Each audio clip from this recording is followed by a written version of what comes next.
What the fuck? Oh, what the hell?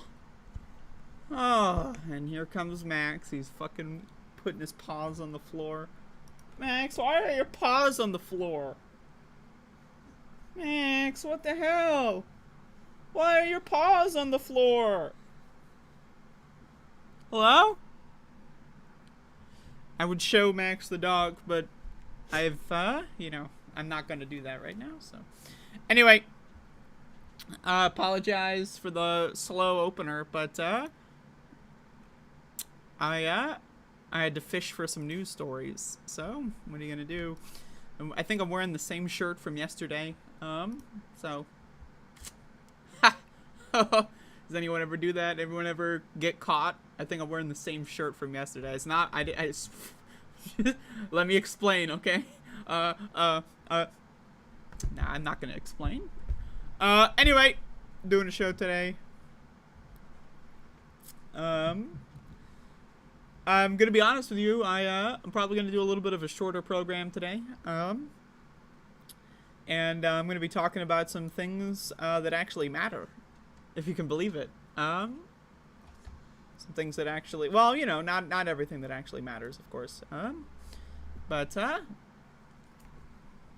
you know, there you go.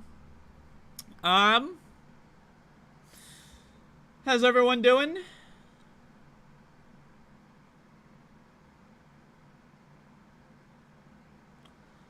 WTF! I love things that matter. Hello, Hoss Boss Man. I wore the same clothes today as I did yesterday. Y'all are telling on yourselves. It was a troll. I actually have 2 copies of this shirt. I have 2 copies of the exact same shirt. I didn't wear the same shirt from yesterday. I just wanted to bait all you dumb fuckers, you slobs. You slobs and losers. You know?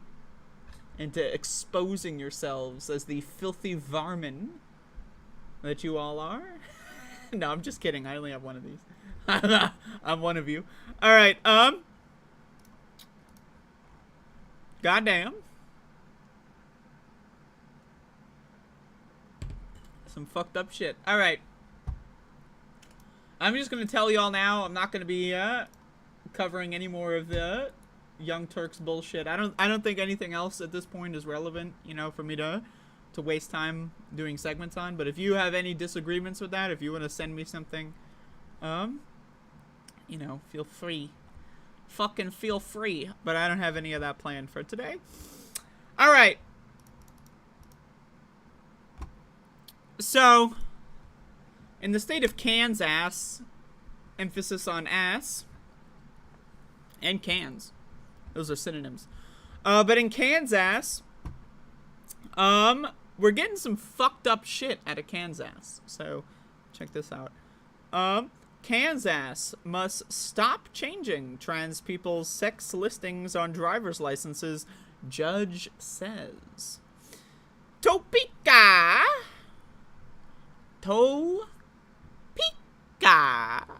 Kansas must stop allowing transgender people to change the sex listed on their driver's license. State court ordered on Monday as part of a lawsuit filed by the state's Republican Attorney General. District Judge Teresa Watson's order will remain in effect for up to 2 weeks, although she can extend it.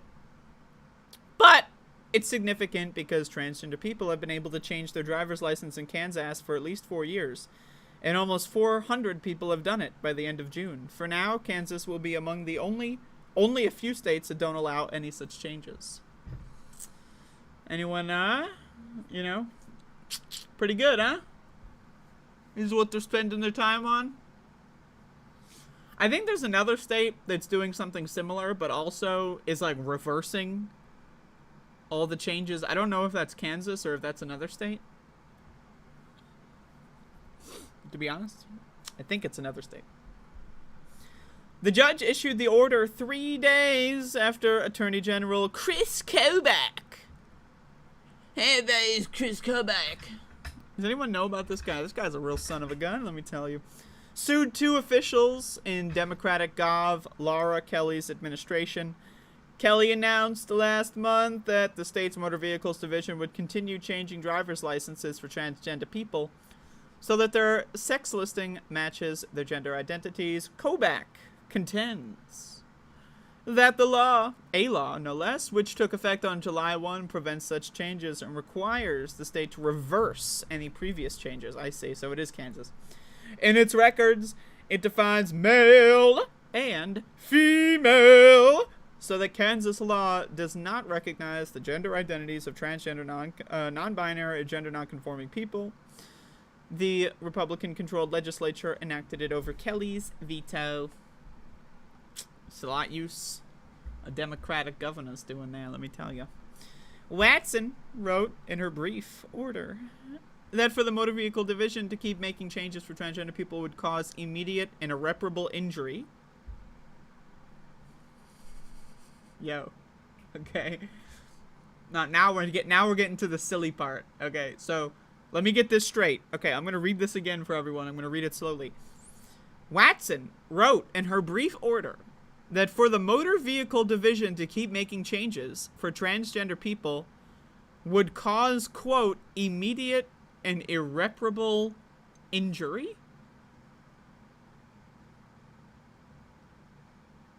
Irreparable? Like, I'm just like, immediate, we can debate immediate, but I'm more concerned about irreparable.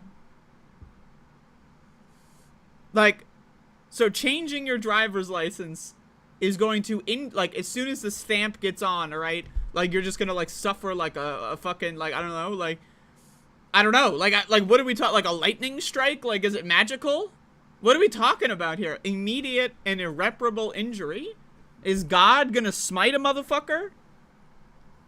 Like, what is the mechanism? Let's keep going. Driver's licenses remain valid for 6 years, and Watson noted Kobach's argument that licenses are difficult to take back or out of circulation once issued.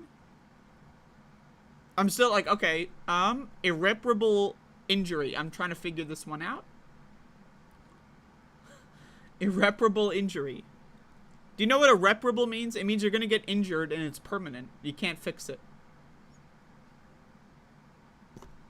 Changing your driver's license. Like, Transgender Kansas residents have said in interviews that a mismatch between their identities and the driver's license can complicate getting through airport security, interacting with police, or even using credit cards. Jenna Bellemere, 20-year-old University of Kansas student, said a mismatch also outs transgender people like her during interactions with others, creating the possibility of harassment.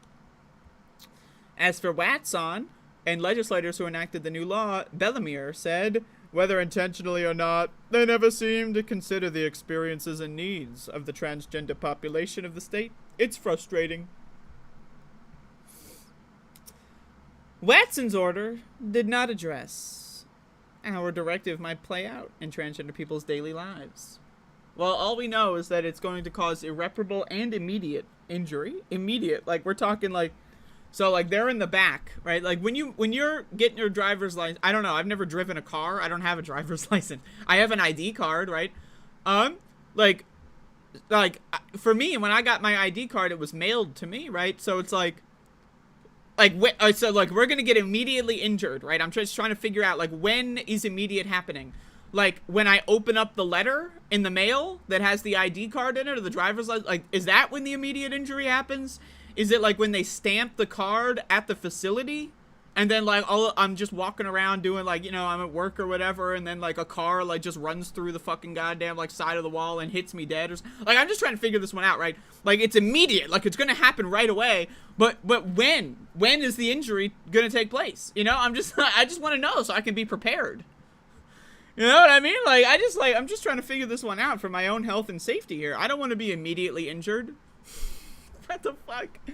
The governor's office said attorneys at the Division of Vehicles parent agency, the Kansas Department of Revenue, do not believe allowing transgender people to change their driver's license violates the new law. 4 times as many people a month have changed their driver's licenses this year than in any previous year. Such changes accelerated in May and June as LGBTQ rights activists encouraged people to do it ahead of the new law.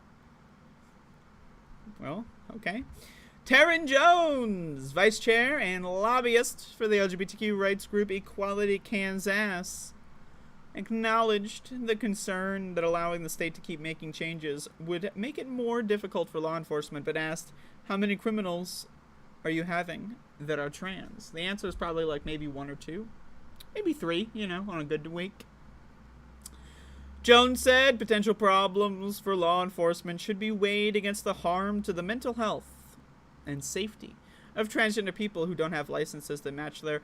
But like, okay, so, but what's the harm? Okay, so potential problems for law enforcement, what are the problems? Like, I understand that they're like, they're just like pretending to take that at face value. I get that the statement that Jones is making here.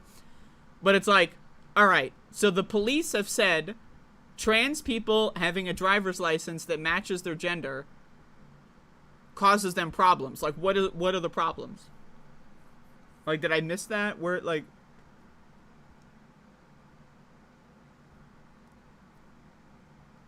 I'm just trying to, like... What is the concern? Like, what's the difficulty? Like, I just want to know. Like, does it make it harder for them to discriminate? Like, what exactly... Is this where the immediate injury comes in? Like, I get an ID card that changed my gender marker, and then, like, a lightning strikes a cop or something? Like, I'm just, like... I'm trying to figure this one out here. In my logical brain, I'm trying to figure out this magic sorcery shit. Even with a raft of measures targeting transgender people in the state houses across the U.S. this year, Kansas would be atypical for not allowing them to change sex or gender markers. Now, again, here's the thing, though, is this is the weather balloon, the test balloon. That's what they do here. Right, a right-wing state will just do some fucked up law. It'll pass. The courts will figure out, okay, it's fine, and then every other state's gonna follow suit. That's how it always happens.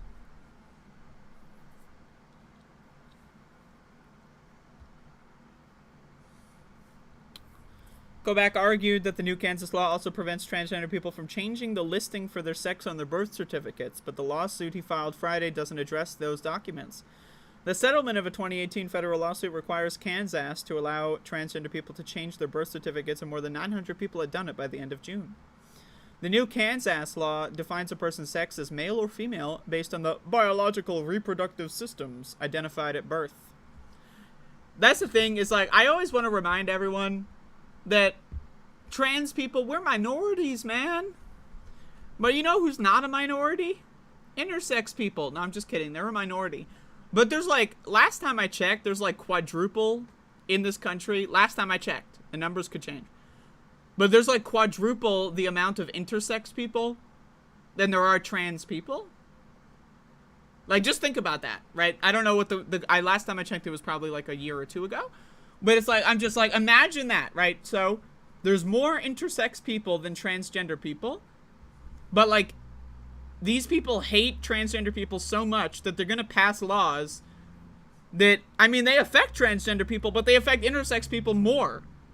You know what I mean? Like that's the thing about it that's so bizarre to me, is that, like, the acknowledgement of intersex people is just, like, society is not, like, they're just, like, I don't even know, man, how have we not even, like, how are people not aware of this at large yet, that there are people that have, you know, conditions, right, whatever you want to call it, where maybe their biological reproductive system doesn't match what hormones are distributed in their body, or maybe they've got like a set of something that's non-functional.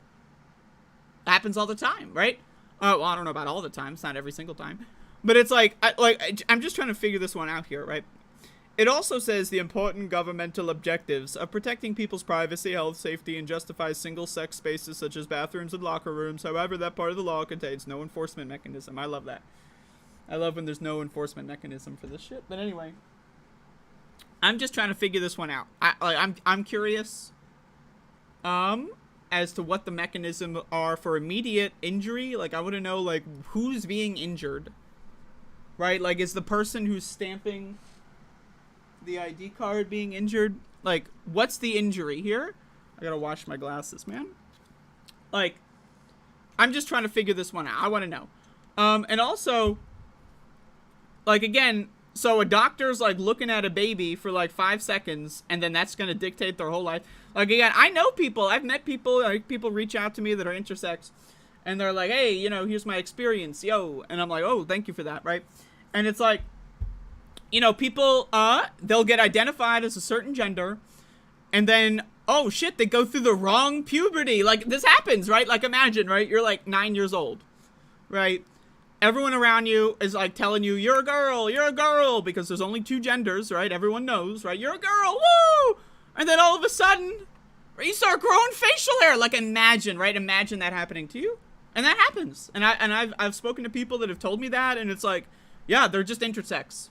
Right? Like, it's just, that's just how it works. You know, like, I don't, like, and the reverse happens all the time, and then, you know, but, like, they're just, like, no one cares about them. Like, I don't, like, there's more people that, like, there's more intersex people than transgender people. Everyone cares about us.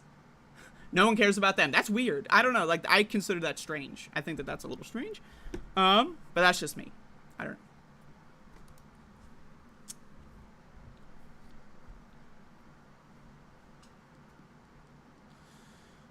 Old nurses wanted to place a trans woman patient in the male hall at the psych hospital. Psych hospitals are a torture facility. Like, I get it. Some psych hospitals are okay. I get it. There are progressive, in that instance. But, like, I personally wouldn't risk it. If someone is trans, the idea of sending them to a psych ward, it's just not worth the risk. Like, they're better off, like, on the street. Like, I'm not even lying to you. Like, I'm just telling you, like, I know people that are trans that have been to the psych ward, that have been raped, that have been molested, that have been, like, force-fed drugs that, like, make them unconscious so that people can rape them. Like, by, like, the administrative stuff. Like, I know, I've heard all these horror stories. I know a lot of people that are trans that have been to the psych ward. It's not worth the risk. Right? I'm just like, and hey, consider me, a radical who's dangerous for advocating. I would rather someone go who's trans have a mental health crisis on a sidewalk than in a psych ward, just because, you know, in America, this shit's fucked up. That's just my opinion, though. There was a boy that had a botched circumcision and they just reassigned him. Yo. Nope. Not today. I'm not dealing with that. Don't even get me started on circumcision. Oh my god. Can you believe it's still, like, people still, like, I have people in my family that recently had a kid. They circumcised that bitch. Dumb motherfuckers, man. I don't know if they're still watching my show, but hey, how's it going? Dumb motherfuckers, man. I can't believe circumcision is still, like, legal and or mainstream.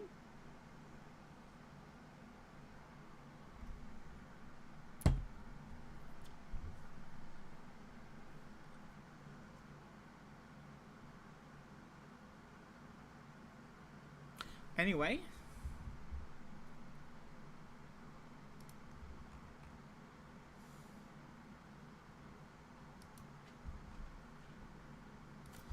America is a really fun place.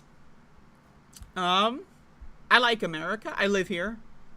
You know what I say? When people, like, they walk up to me sometimes, because I'm American, capital A, proud to be, and people walk up to me sometimes and they go like, but you know, like, America's, like, got problems. And I'm like, don't like it? Leave. That's what I have to say. You don't like America's problems? How about you leave? You ever think about that? Am I right, people? But anyway, the reason people never really ask me, why do I like America? You know? I like America because America is a country that lets me sit in my house and read the news about people killing each other and dying in the weirdest possible combinations. You know, it's like Mad Libs, you know. It's like those, like, you ever see those, like, random, like, number generators that, like, generate phrases? You ever see this shit? You press a button and it's like a 3-word phrase, you know? I love playing with those. And when it comes to violence in the United States, this shit's just fun. I mean, like, this is fun. Like, I'm at the point now, like, I get it, 9-year-old's dead, whatever, who cares? Oh, they're 9 years old, they had so much left to live, yeah, whatever.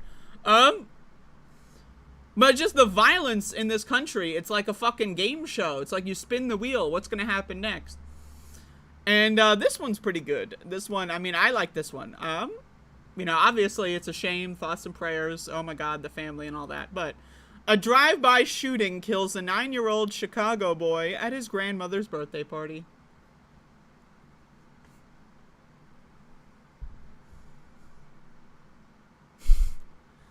Yo. Alright. A 9-year-old boy attending his grandmother's birthday party in Chicago suburb was killed in a drive-by shooting, police said. Ulysses Campos had been playing with a group of children in an alley late Saturday when 4 to 6 shots were fired. Now, who has a birthday party in an alley? Like, I'm trying to figure this one out. Alright, y'all. So, happy birthday. Let's go down to the alley. Like, now, I just want to say, I'm open to the idea that, like, ABC News is, like, purposefully leaving information out to make them look grimy. I'm open to that. But I'm just trying to figure this out, right? Like, alright, happy birthday, Grandma. Let's march on down to the alley. What? Like, you know what? I'm just, what? Alright. So they're in the alley late Saturday when 4 to 6 shots were fired from a moving vehicle. Franklin Park director, Michael Witz said in a statement Sunday night, the boy was struck in the chest and died after being taken to a hospital. No one else was struck by gunfire in the 10:15 p.m. shooting, which happened in a Franklin Park neighborhood about a mile outside Chicago's western city limits. Police said a person of interest in the shooting was taken into custody, and officers found a car suspected to be involved in the shooting, blah, blah, blah. So anyway, I just want to say this. Man, oh man, okay? Like, I just, like... Now, I understand drive-by shootings. I'm aware.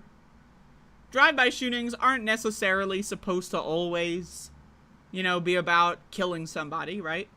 Usually it's sending a message, right? They're going to have some guy go out there and shoot someone's house, you know, to scare the shit out of them and, you know, pay back your bill or whatever. That's 9 times out of 10, to my understanding. Okay? Now, I could be wrong. I'm not a gangster, alright? I watch a lot of movies, okay? I don't know what to tell you. But, that's my understanding of the situation. But imagine, now again, a list of mistakes here. Having a birthday party in the alley. You know, like, okay, so happy birthday, Grandma. Instead of going to, like, a fucking fancy restaurant, let's take her on down to Cracker Barrel or some shit. We're gonna go to the alley? Like, I'm just like I don't know, how about, the living room? I'm just curious. I don't know, man. But again, it might be a nice alley. I don't know. Like, the word alley to me, like, I see alley, and I think, like, you know, slime, I think dumpster, you know, I think, like, it's just, there's all, like, kinds of air ventilation that, like, makes it hot as fuck. But it could be a nice alley. I don't know. Right, and I don't know this because ABC News didn't tell me any additional information. But, I mean, just again, I just like, okay, let me read this again. Drive-by shooting kills a 9-year-old Chicago boy at his grandmother's birthday party. Like, okay, so grandma's having a birthday party. 9-year-old's invited. Next thing you know, that bitch is dead. Like, whoa. Only in America, I'm just telling you. Only in America. I'm just, like, you're not gonna see this motherfucking shit in goddamn New Zealand, okay? You're not gonna fucking see this shit in fucking Norway, okay? You're not gonna see, oh, let me look at the fucking Denmark Post-Gazette. Oh, drive-by shooting kills a 9-year-old. That's not gonna happen at grandma. Like, that never happens, right? So, I don't know, man. You like it? You don't like it? I say, if you don't like America, how about you leave? You know, and for your own safety, maybe? I don't know. I'm just throwing that out there.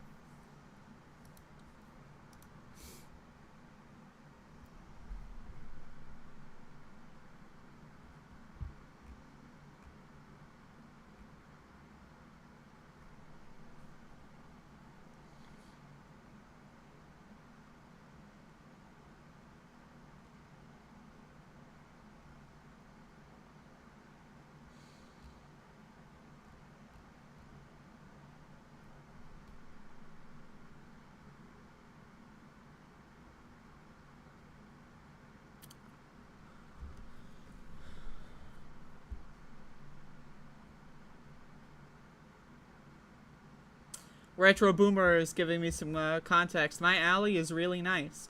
Sometimes neighbors close down the alley for large parties. I hate it when they do, but they do. It's open and clean like a middle-class alley should be. Alright, well, maybe maybe this is my issue with the word alley. Okay, like, I don't know. So, thank you for that context. Maybe alleys can be like the real spot to be. I don't know.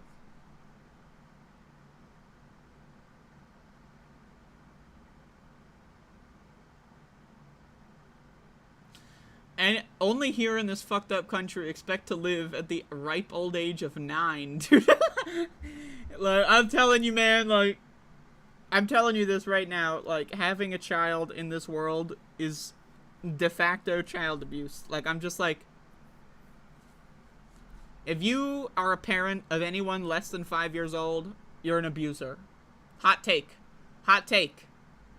If you live in the United States and you're spending your money having a child instead of moving out of the country, think about it.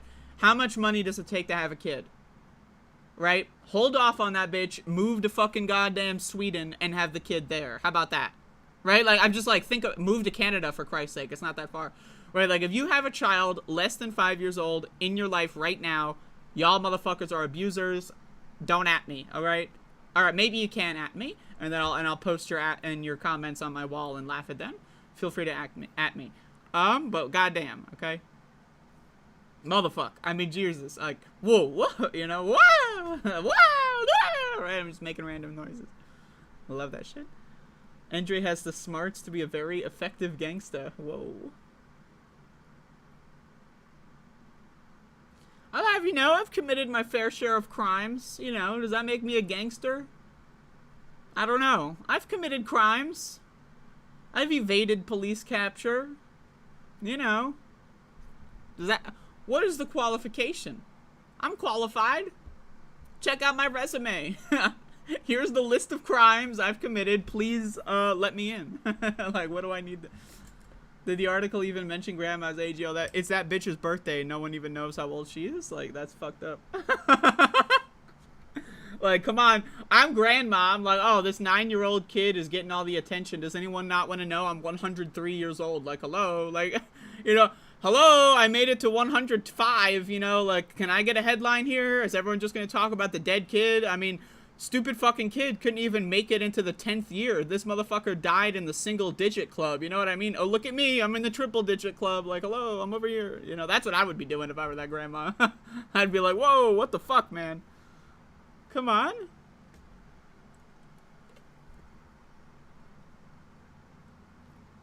Gangster. I'm in a gang. I'm in the transgender mafia. Rare.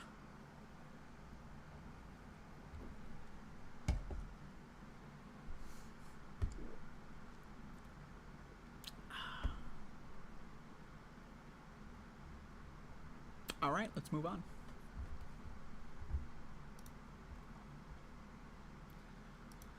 Just in case anyone was getting bored with the constant fears of Russian nuclear Armageddon, Ukrainian nuclear Armageddon, Chinese nuclear Armageddon, United States nuclear Armageddon, whatever. You're afraid. We're all afraid. I'm fucking afraid. I'm scared to goddamn death. I'm sorry. I just drank seltzer. I gotta fucking burp up this carbonation. Anyway. Has anyone forgotten about our favorite? North Korea warns it may shoot down U.S. Air Force planes. This is Fox News, by the way. I love reading Fox News articles on foreign policy because it's just fun. You know, just seeing the shit that these guys talk about. It's just fun as hell. It may shoot down U.S. Air Force planes intruding into its airspace. So my question is, why the fuck are we in the North Korean airspace? That's my question. I'm just curious. North Korea is warning on Monday, that's yesterday, that it may start shooting down U.S. Air Force spy planes after accusing an American military aircraft of illegally intruding into its airspace several times. The threat, published in North Korean state media, was attributed to a spokesman for the country's Ministry of National Defense, and comes after U.S. Forces Korea said it conducted a joint aerial drill with South Korea in late June. Quote, this month alone, RC-135, U-2S, and RQ-1 strategic renaissance planes and renaissance drone belonging to U.S. Air Force flew over east and west seas of Korea in turn for 8 straight days from July 2 to 9 to conduct provocative aerial espionage or DRPK's goddamn strategic interior, read the statement posted by the Korean Central News Agency. In particular, strategic reconnaissance of the U.S. Air Force illegally intruded into the inviolable airspace of the DPRK over its AC tens of kilometers several times. It added, without elaborating. I mean, that sounds like an elaboration to me. I mean, you know, I don't know. I mean, I don't know. Seems pretty elaboratory. And we have pictures of planes, you know, because this is, you know, we're reading an article about planes. So Fox News is like, all right, here's what a plane looks like, you know, in our picture book, because we're all 5 years old. We don't know what planes look like. The spokesman said North Korea is now maintaining our utmost patient self-control, but everything has a limit. There is no guarantee that such a shocking incident as downing a U.S. Air Force strategic reconnaissance plane will not happen in the East Sea Korea, he reportedly added. He reportedly added? I mean, I'm sorry, like, what does that mean, he reportedly added? Like, is it possible that he didn't add it? Like, where did the quote come from? Like, I'm like, okay, so he reportedly added this. You know? What does that mean? Like, what is that? Like, how am I supposed to interpret a quote followed by he reportedly added? Like, what is the chance? Is it like 50-50 that this is a real quote or someone just made it up? Like, 60-40? Like, what are we looking at here? I don't know. Kim Yo-jong. It was Kim Jong-un's sister. Later accused the U.S. of sending spy planes over the North's exclusive economic zone, the area within 200 nautical miles of its territory, where it controls rights to natural resources. I love natural resources. We got a picture, in case you don't know, who Kim Yo-jong is. There you go. It's the same, like, there's only one picture of this bitch, right? Like, they've been, like, this is the same picture we all saw. Like, remember, like, 3 years ago when Kim Jong-un was gonna die or some shit, and then, like, everyone was, like, so, like, posting this. It's the same picture. Like, this, like, she hasn't aged. Like, what is, I mean, I don't know, man. I don't know. I'm just saying. I'm throwing it out there. AI generated. AI generated. Kim said a U.S. spy plane crossed the eastern sea boundary between the Koreas at around 5 a.m. Monday and conducted reconnaissance, not renaissance, Jesus fucking Christ, over the North's exclusive economic zone. I love all this stupid language that these dumb fuck countries do. Exclusive economic zone. I mean, like, I'm sorry, like, can we try words that exist in the English language? Like, what is an exclusive economic zone? Like, I don't, like, you know, call me stupid, but what the fuck is that shit? Before being chased away by North Korean warplanes, she said the U.S. aircraft crossed the eastern sea boundary again at around 8:50, prompting North Korea's military to issue an unspecified strong warning toward the United States. Quote, a shocking incident would occur in the long run in the 20 to 40 kilometer section which the U.S. spy planes habitually intrude, blah, blah, blah. So anyway, is the U.S. spying on Korea, North Korea? Probably. Probably. Should they be spying on North Korea? I mean, I don't know. Let South Korea do that, maybe? Like, doesn't South Korea have, like, something going on there? Like, I know that South Korea is just, like, a U.S. military outpost. Like, I'm aware of that. Like, you know, I'm not dumb. But it's like, don't they have, like, their own kind of, like, I don't know. I'm just thinking about, like, can you get someone else that doesn't have, like, USA written all over the plane to do your little spy campaigns? I'm just throwing that out there. It's an idea. You know, you don't have to credit me. Just an idea. If you're going to be spying on North Korea, I don't know, maybe do it from a different position. Maybe do it with a different plane that doesn't have USA written all over it. Just throwing that out there. And also, do we need to be spying on North Korea? Like, I don't know. I'm just thinking, like, maybe we have more important things to be doing. I get it. I understand the CIA is everywhere. They got fucking spies everywhere. I get it. I understand that. But it's like, I don't know. It's a little strange that we're just bringing up the North Korea tensions again. You know, like, after everything going on with China. You know, we got the cluster bombs. Anyone out there? Cluster bombs in your fucking crane. You know? Like, do we really need this North Korea stuff? I'm just gonna say, how about we table North Korea for a couple more years? Maybe we'll think about renewing it in 5 years. I just say this. Not interested. In a war with Korea, North Korea at this moment. Anyway, very dangerous situation, according to the North Korean defense spokesman. So, very dangerous indeed. But anyway, there's your foreign policy digest. We're going to war with North fucking Korea. It's gonna fucking happen. Literally, by the time the stream's fucking over, we're already at war. Alright? Okay? Anyway, there you go.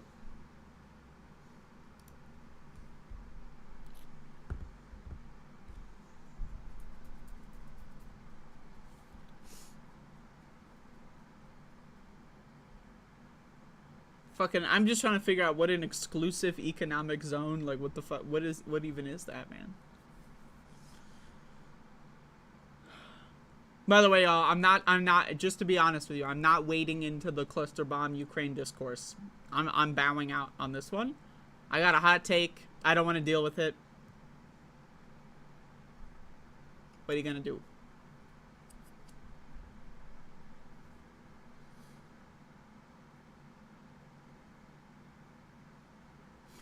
Yeah, Trump was like, yeah, like, we'll just send in, like, what was it, like, we'll just put the China flag on it, and then they'll think, oh, why is China, like, wasn't it the China flag? I remember there was something that Trump said, the China flag, not Chinese. He said China flag. Like, oh, man.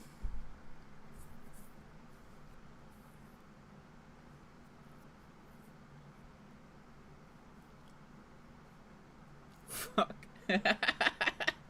Hey, it's a good idea. You know, it would have been a good idea if you didn't, you know, say it on TV, but hey.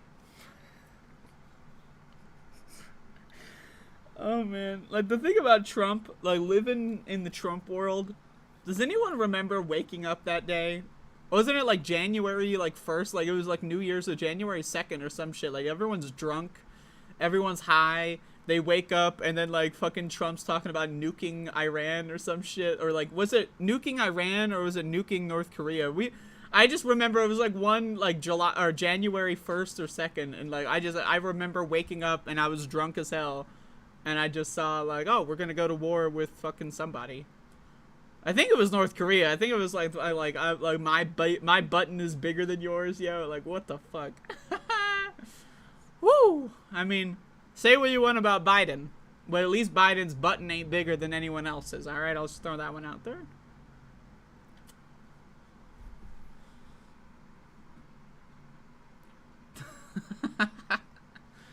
Oh, Christ.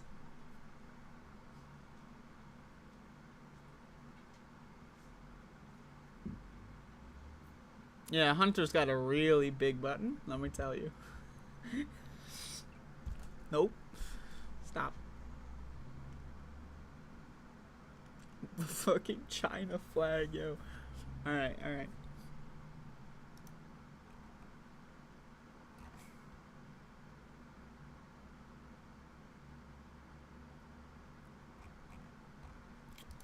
Alright, y'all. We're gonna get into a serious artistic discussion here. I saw this fucking shit a couple days ago. And by that I mean yesterday. I don't know how time works. So I want to start this off by saying, how do you feel about art? Just generally speaking. Now, my personal opinion is that copyright law is the enemy of art. Why do I say that? Well, look at Star Wars.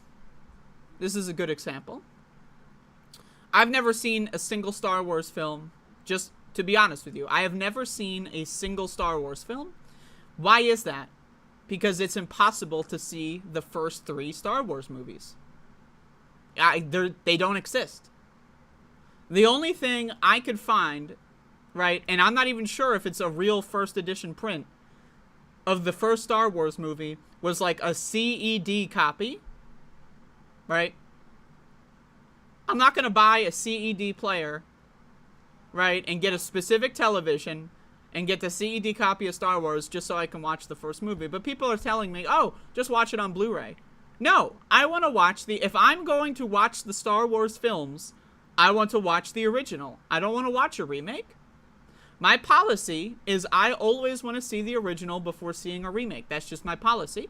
But when it comes to Star Wars, I can't even start the series because it's impossible to find the original. That's just one example. Right, people keep telling me, watch Star Wars, watch Star Wars, watch Star Wars. I'm trying, motherfucker. Haven't been able to yet. But why is that? Why is that allowed? Why can't I just go, like, on the internet and type in Star Wars original 1970, whenever it came out, and just watch the movie for free? Why? Well, because of copyright law. And copyright law basically gives artists, quote unquote, 100% ownership of art, to the point where they can basically destroy and hide the art if they want. I personally believe art should be a public commodity. My personal opinion is, if you create an artistic thing, it should be public domain immediately. That's my opinion. Okay? That's my opinion. And I say this as an artist. I create art, whether that be doing this show, whether that be I make video game levels. I like to do, ROM hacks and mods for video games, right? At some point, I'd like to make my own video game, but that's in the future. I like to draw, right? I like to write.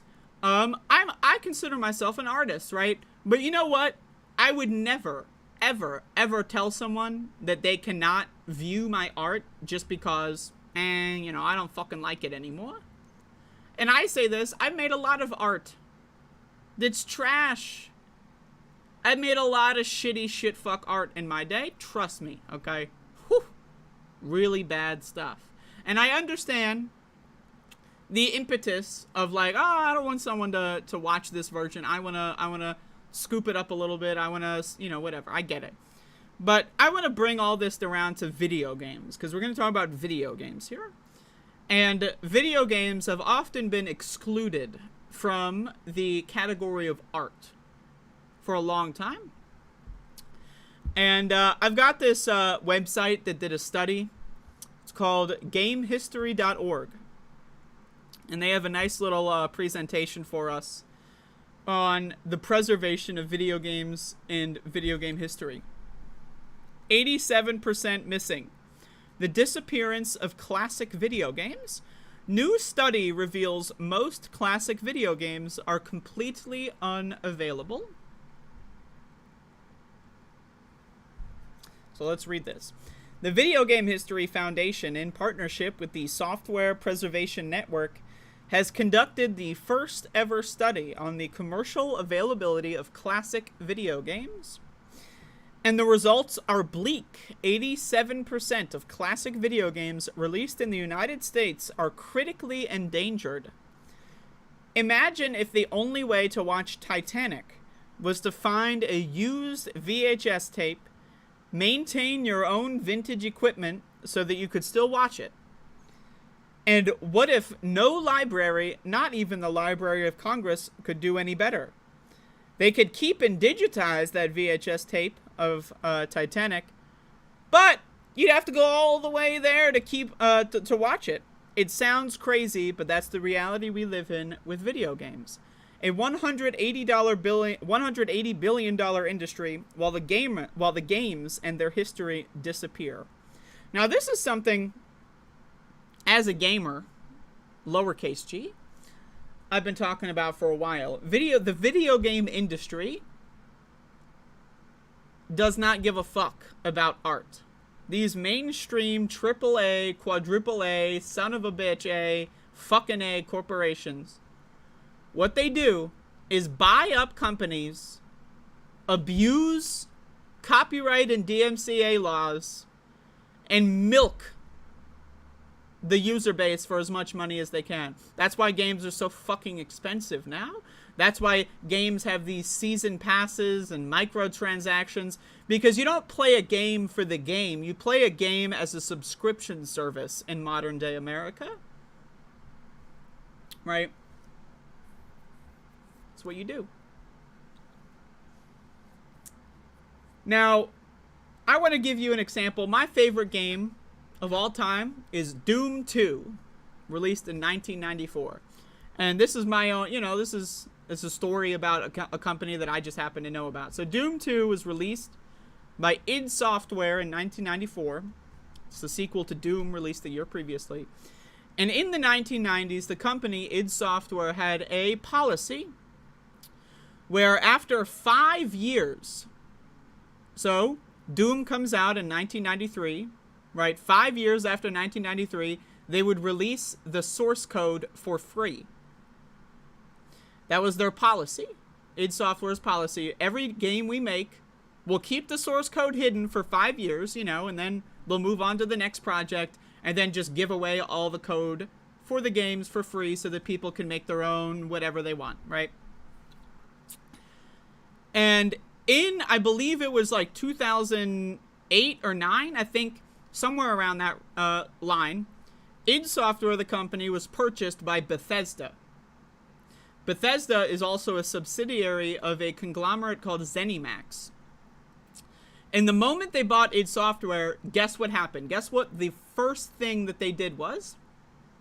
They got rid of that policy. They got rid of the open source policy immediately. Immediately. They bought the company, and one of the premier open source game development studios throughout the entire 1990s, one of the most popular premier frontrunners of open source and just giving away technology and code for free, they got bought up by a corporation, and overnight, all of that policy disappeared. Now everything is under lock and key. All their video game technology is proprietary. No one else has access to it unless they pay a high licensing fee. Why? Because it's not about the art. It's not about video games. It's about making money. That's why. And that's another reason why these old video games, they don't sell them anymore. Why? Because they don't think they can make money. Because they don't care about the art. All they care about is the money. That's it. Right? And so now, where are we? We're in 2023. There's almost no such thing as an independent game studio that survived from the 1980s or 1990s until now. There's a couple, but most of them have been bought up, chewed up, and spit out by now. My favorite one being id Software, of course. But you have a lot of independent game developers, right? Small teams. Usually indie games are developed by one, sometimes two people, but I think the bulk of indie games in the current market are made by one person, right? And that provides an opposite kind of issue, where that one person is incentivized to hold on to the copyright. Well, why? Because they have no money. And they made the game. Usually these games are made as a side project, a hobby, right? They're not paid for the game development. And they can only subsist off of sales, right? And so the smaller independent developers are forced to rely on copyright just so that they can actually pay their bills. And these large corporations weaponize and abuse those same laws to basically make it so that you can't access any video games released before 2010. Because that's 87% before 2010 is the metric here. Now, I want to read more of this. I want to jump back in here, but now that I've given you that anecdote, there's some history for you. Just 13% of video game history is being represented in the current marketplace. In fact, no period of video game history defined in the study even cracked 20% representation. So this figure here, availability rate of historical games by period between 1960 and 2009. So again, it's pre-2010. And you can see. Now, what it means to be represented in the current marketplace. Now imagine the Titanic analogy. You can watch Titanic on Netflix, right? Now, if you're a Nintendo fan, I question you, but if you're a Nintendo fan, you may know that the Nintendo consoles have like what's called like the virtual shop or whatever, where you can go on there and you can buy like the original Super Nintendo, Link to the Past or whatever the fuck, right? You can get Mario 3 on NES, right? Right, and you can just, they emulate it on your Switch, whatever it is, I think. Are they still on the Switch? I don't know. But the point is, if you don't know how large a Nintendo game file is, I'm going to tell you, it's small. I'm going to tell you, right, you can fit the entire NES library on an SD card that you can fit the entire NES, Super Nintendo, Genesis, Mega Drive. You can fit all of these retro games on an SD card as big as my thumbnail. Right? I'm telling you, I want you to know that. That's useful information. So it's not about storage. It's not about space. It's about them having the executive decision to say, hey, fuck this game. No one should play it. We can fit them all on a thumbnail. How do I know that? Well, I like video games. I'm a video gamer. you know? And I also know about emulation. And emulation is harder to do now than it ever was in the past. Back in, 2008, when I first started using the internet, I could go on the internet and download any video game I wanted and play it on an emulator. What is an emulator, right? An emulator is a program, typically on Windows, right, on a computer, that emulates the hardware of the original console, right? So you buy or you don't even buy, they're often free. You download a program that basically it emulates what a Nintendo or a Super Nintendo, whatever it is, would act like. And then what you do is you put in a ROM file. Now, what is a ROM file? It is a digital rip of a video game, whether it be a cartridge dump onto, it's digitizing a movie, basically. They digitized the video game. And there used to be websites. Now, there's still some of them out there, but they're a lot harder to come by nowadays. But back in the day, there used to be websites where you can just download a ROM for the entire NES library. Every single Nintendo game would have been preserved, dumped onto the internet, and was free to play. Now, obviously, Nintendo did not like this. So they started going on a crusade against emulation and ROMs. And they told everyone, don't worry, we have our virtual eShop, or whatever the fuck they call it. But they're not actually going to put every single game on the virtual eShop, or whatever it's called. They're just going to put, I don't know, a couple of them. So they tried their best, and in a lot of cases succeeded to shut down emulation and ROMs. Now, again, you can still find these libraries online if you look hard enough. A lot of them were shut down. Shoutouts to Cool ROMs. I don't know if they still exist, but that was my jam back in the day. Anyway, where you could just get the entire library for free. Now you have to pay for having access to, 10% of the library on the NES, whatever it is. And that's fucked up. I don't know about you, that's fucked up. That's crazy. That's crazy shit, okay? Let's keep going. For accessing nearly 9 in 10 classic games, there are a few options. Seek out and maintain vintage collectible games and hardware. Now, this is what I do. I have a shitload of PlayStations. I have a shitload of actual discs. I have a bunch of old consoles. I have a bunch of connectors and adapters to be able to play them on a modern TV and all that. But that's expensive. That's expensive. And it's even more expensive now than when I got into it. When I started collecting and maintaining old hardware, that was 10 years ago when I started doing that. And a lot of it was just the same shit I had when I was a kid, right? So now, if you want to get into this, if you want to I want to look at classic video games, this is going to be my next artistic frontier, I'm a cinephile. I've been watching movies every day since I was a kid. Now I want to get into video games. Oh, I want to start with the classics. That's going to be expensive. It's going to be really hard to, again, in a lot of cases, a lot of older consoles, they don't even work with modern TVs. You'd have to get a CRT or get a shitload of adapters, which can also be expensive. Adapters also can cost hundreds of dollars. You're looking at, if you want to play a bunch of Atari games, you're looking at probably having to spend hundreds and hundreds, if not thousands of dollars. And not everyone's going to be willing to do that. In the same way that if you could just go on Netflix and watch a movie from the 1970s, right?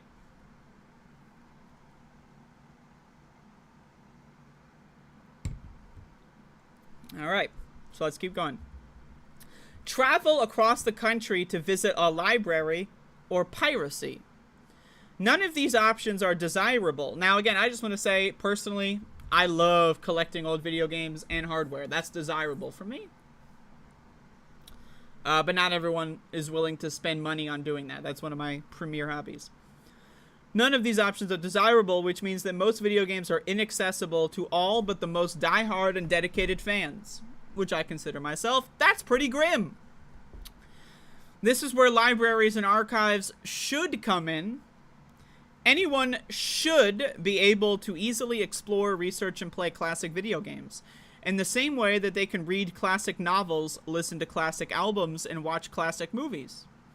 But outdated copyright laws are preventing institutions like ours from doing our jobs. A little pie chart for you. The goal of this study, to get expanded exemptions for libraries and organizations preserving video games, which are currently far more limited than their ability to preserve books, movies, and audio. How this study helps. The video game industry's main lobbying group has successfully argued to the U.S. Copyright Office that the industry already does enough to preserve its own history. Yeah. Guess what, guys? The industry, the corporations, don't worry. They're investigating themselves. Don't worry, everyone. The police department that just shot up a bunch of people, don't worry. They're looking into it.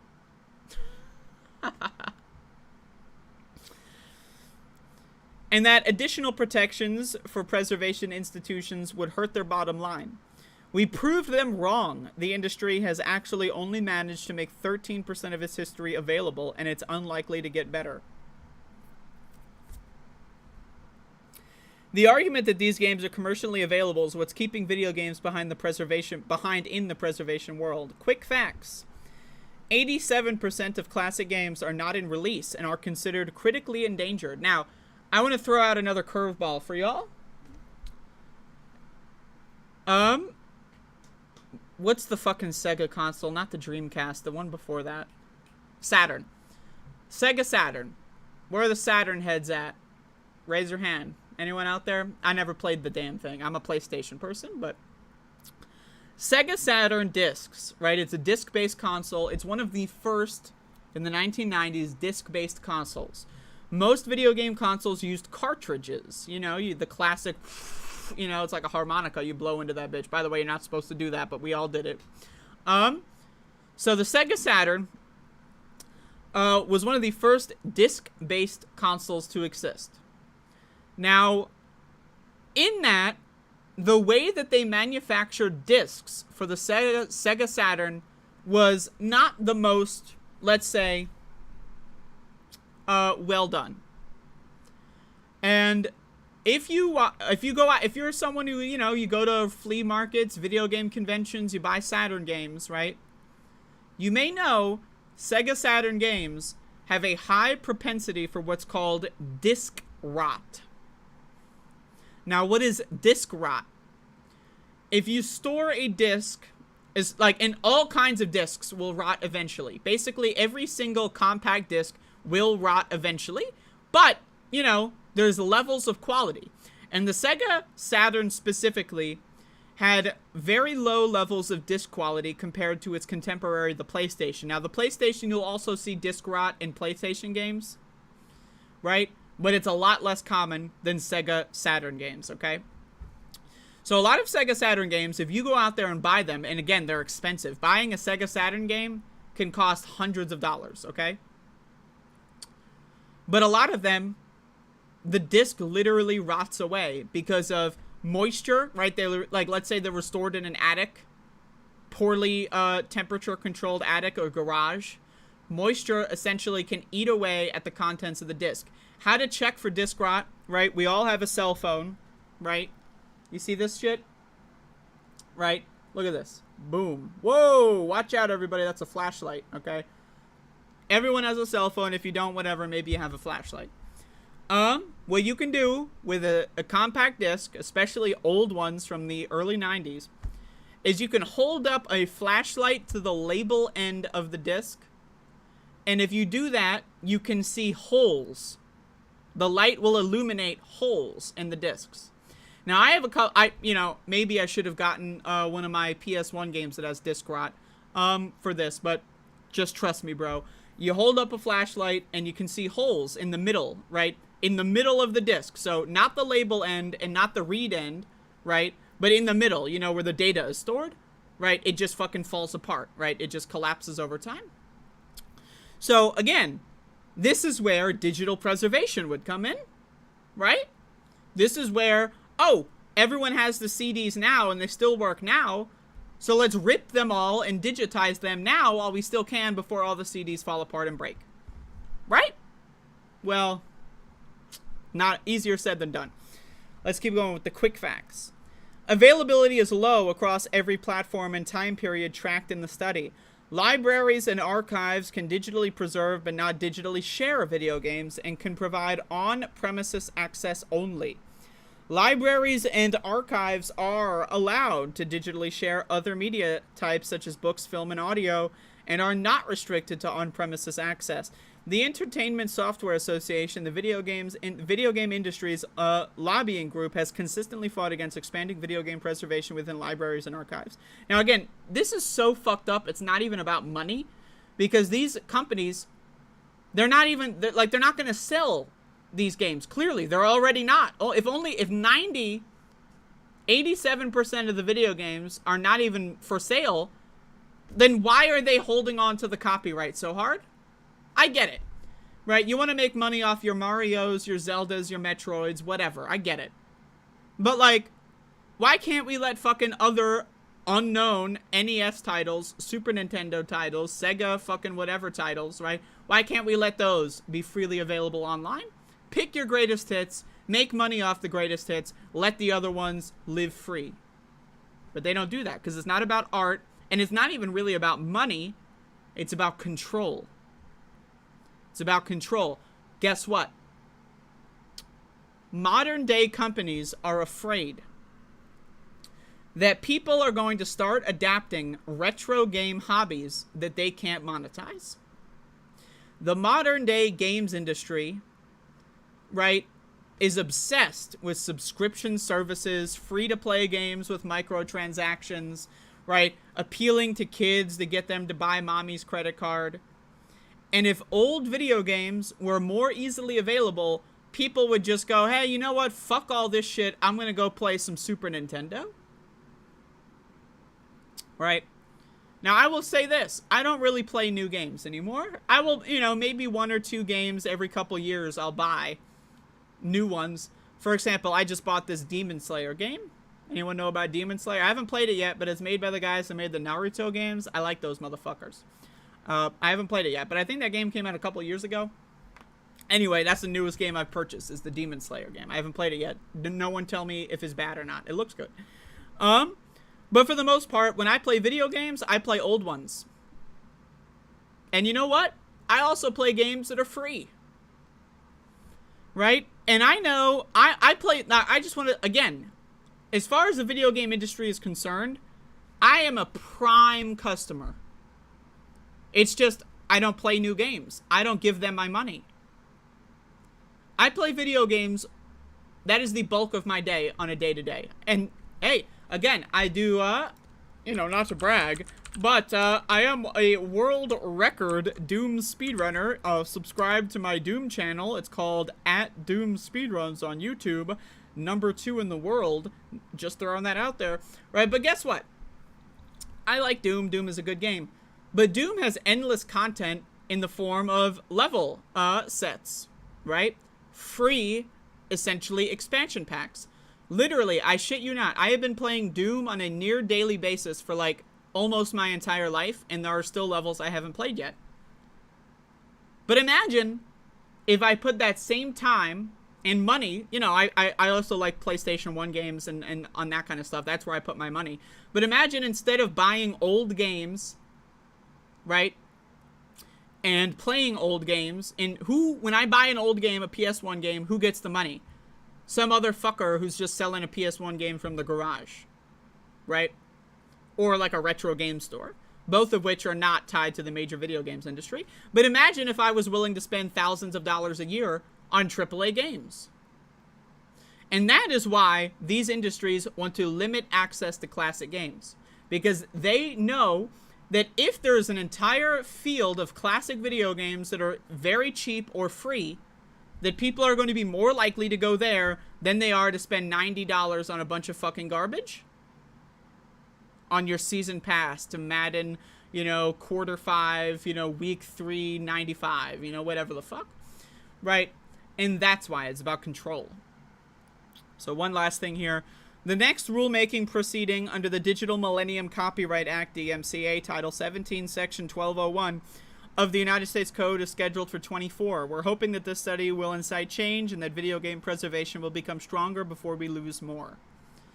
And so, this is an interesting thing where I would say call your motherfucking congressman. This is something maybe it's worth calling your congressman. But anyway, you can check out gamehistory.org/87%. And this is a subject that I care about, so that's why I spent so long talking about it.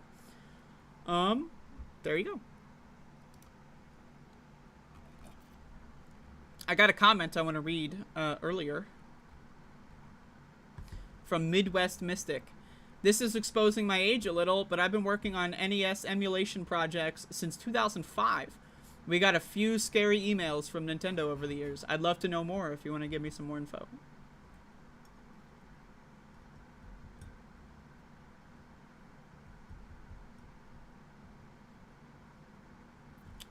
But anyway, help me get monetized on my Doom channel. Trying to make some money on this bitch, so hit me up.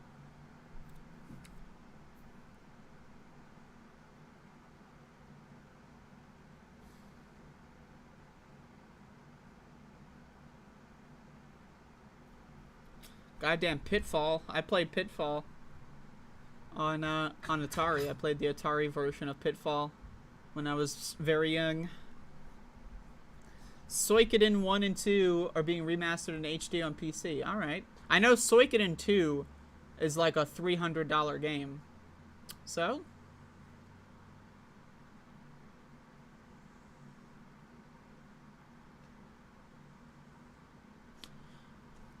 But yeah, my thing is, on principle, I boycott consoles, right? Like, you know, this is something else I do.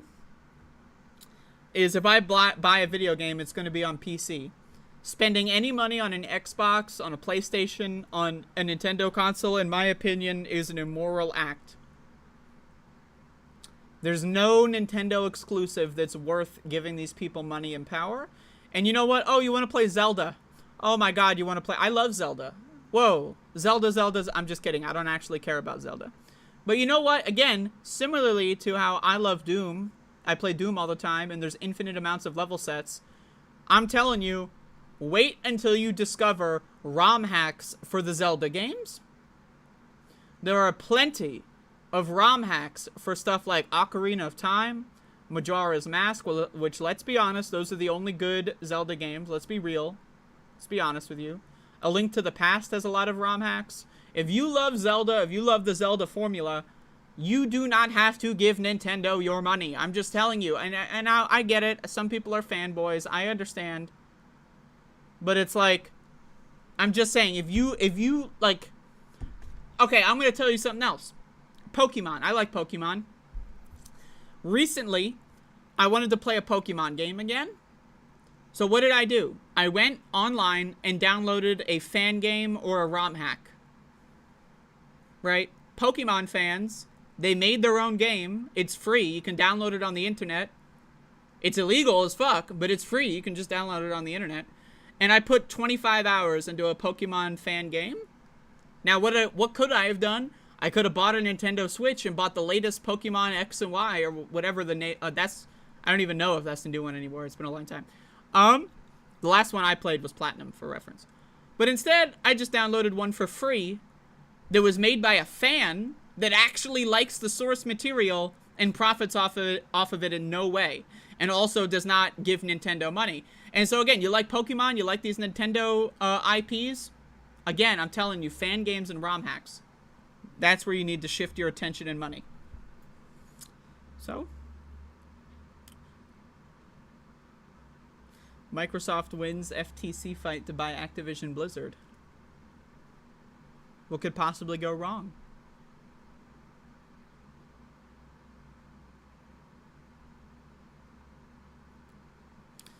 I'm glad we got Jamal G here, who forgot my name in a YouTube chat earlier. So I'm happy that you were able to remember to find this stream.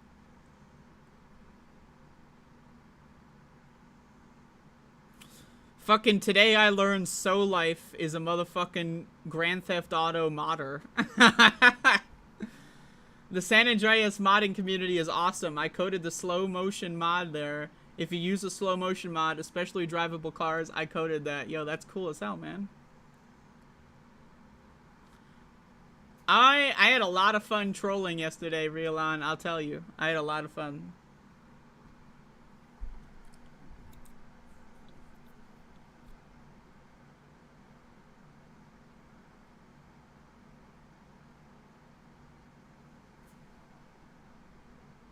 I have a deep and intense hatred of Pokemon. It represents the death of Saturday morning cartoons. No. Okay. Okay, so I feel it, Retro Boomer. That said, I'm gonna defend the original run of Pokemon. I think the Kanto League era, I think is good. But hey, what are you gonna fucking do? Who here wants a jelly donut? What time is it? Oh shit, it's 11:20. Like I said, I'm planning on doing a shorter show today, so we're just gonna slide right into QCock. If anyone has questions, comments, or concerns, whatever, let me know.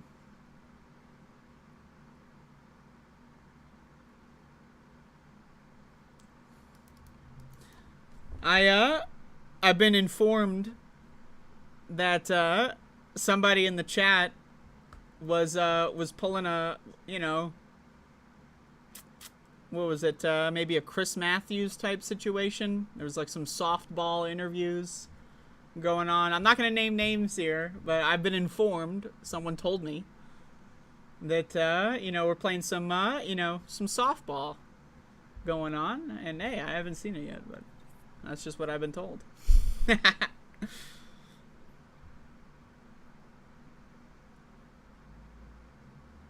I haven't watched it yet.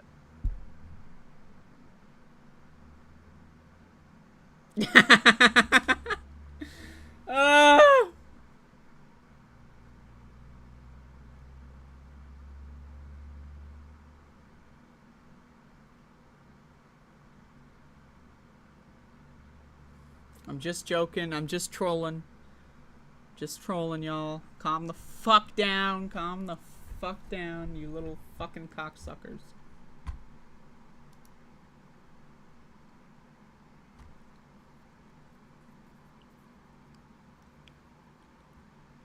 Do I think the left movement could be resurrected? Yeah, sure.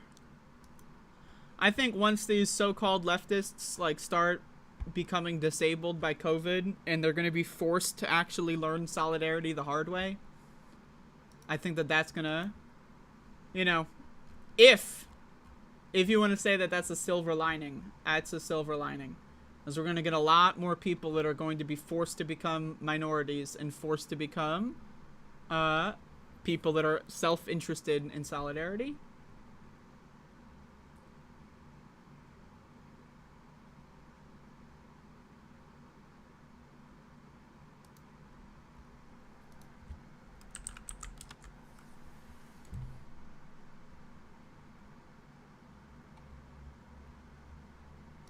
No, we love letter hack here. No one bully letter hack. I swear to God. If I see one motherfucker bullying letter hack, I'm gonna step in.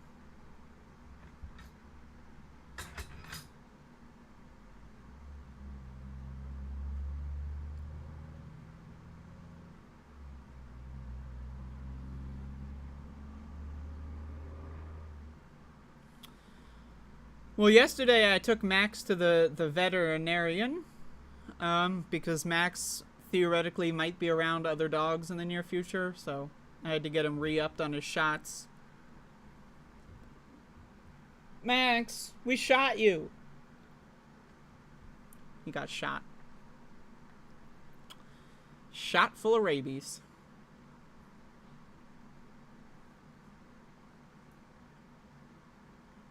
No, yeah, no hate to Letterhack. I definitely understand. But yeah, so as far as like whether or not I have to deal with this family bullshit, I personally, you know, just to let everyone know, I'm gonna try to find a way out of it, man. I'm just, you know, but we'll see. We'll see. I might be able to solve the problem on the phone, but I don't think so.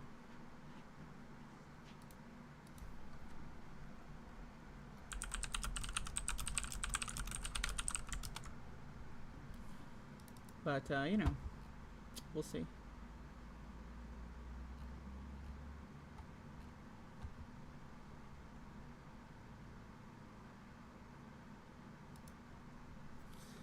A portable air purifier. I do.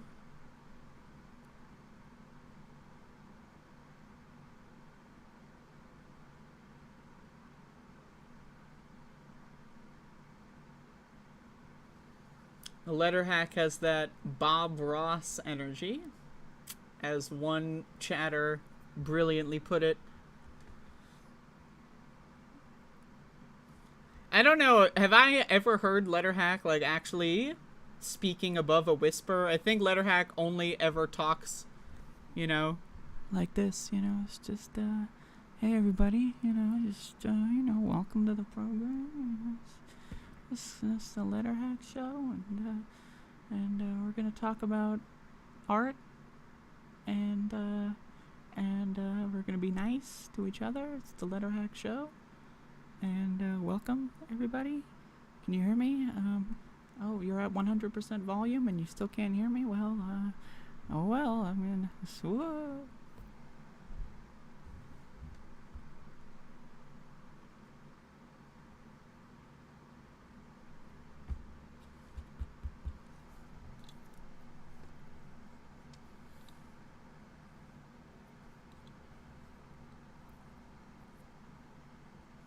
Everyone go subscribe to the Letterhack.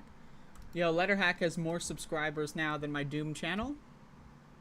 Which I'm not gonna lie to you, I'm pissed. I'm pissed. Because I made this channel way before Letterhack started doing his own content. I'm pissed. Subscribe to my Doom channel. What the fuck? This is some bull ass shit, man. This is some bull ass fucking shit. I was the Letterhack's first interview. If anything, I'm responsible for the Letterhack's meteoric rise, right?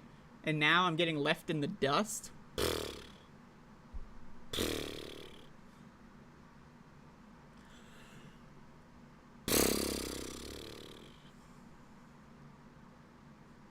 Subscribe today.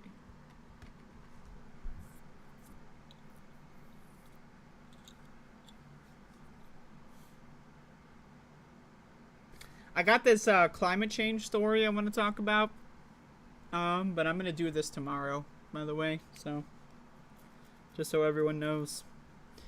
But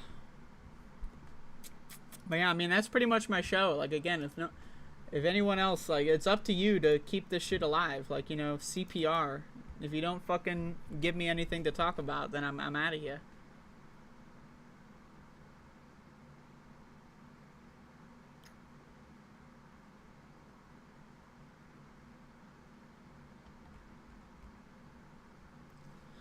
Will I be here tomorrow? Yeah, I guess. I mean, whatever.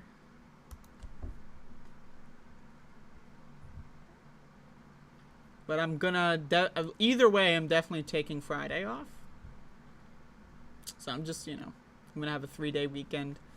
Regardless of what I have to do. I am crying, laughing. That impression was so fucking funny.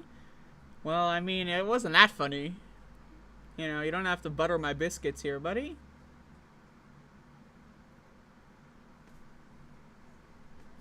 If Letterhack does ASMR, I'll make my own Why I Left the Left video. Yo, I am working on a Why I Left the Left video. I've said this before, I've hinted at it, but I'm working on one. And it's gonna be good.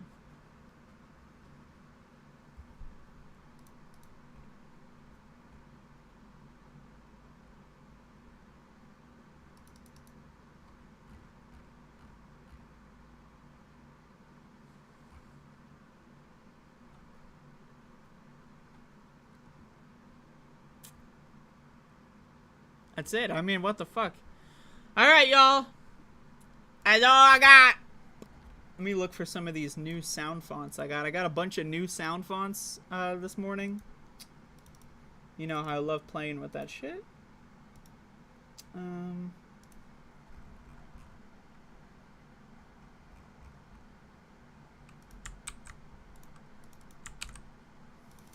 Yeah. Let's try this one out. Like, just so you know, I don't know what it sounds like, so it could sound like shit, but let's hope and pray.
little scared or like I'm afraid of like talking to people who are outside of my range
I hate to say this, but those with the lowest IQ.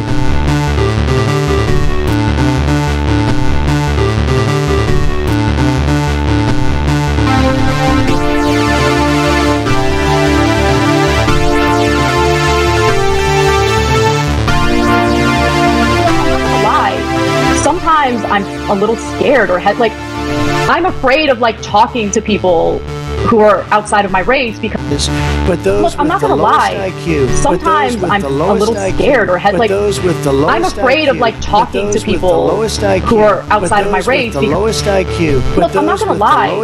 Sometimes I'm a little scared or like I'm afraid of like talking to people who are outside of my range because look, I'm not gonna lie. Sometimes I'm a little scared or like I'm afraid of like talking to people who are outside of my range because look, I'm not gonna lie. Sometimes I'm a little scared or like I'm afraid of like talking to people who are outside of my range because look, I'm not gonna lie. Sometimes I'm a little scared or like I'm afraid of like talking to people who are outside of my range because look, I'm not gonna lie. Sometimes I'm a little scared or like I'm afraid of like talking to people who are outside of my range because look, I'm not gonna lie. Sometimes I'm a little scared or like I'm afraid of like talking to people who are outside of my range because look, I'm not gonna lie. Sometimes I'm a little scared or like I'm afraid of like talking to people who are outside of my range because look, I'm not gonna lie.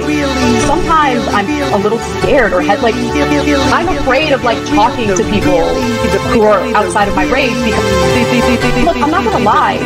Sometimes I'm a little scared or like I'm afraid of like talking to people who are outside of my range because look, I'm not gonna lie. Sometimes I'm a little scared or like I'm afraid of like talking to people who are outside of my range because but those with the lowest IQ